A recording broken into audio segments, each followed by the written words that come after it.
pa natin yung mga magazines natin dyan. Pwede pa siyang gamitin as basurahan po habang kumakain, tapunan po ng mga buto-buto or balat ng prutas.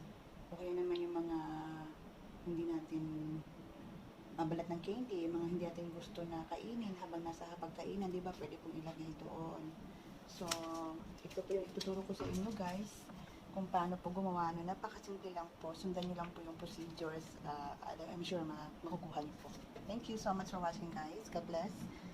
Tuturuan ko po kayo kung paano po gumawa ng mga ito. So, ito po yung mga recycled na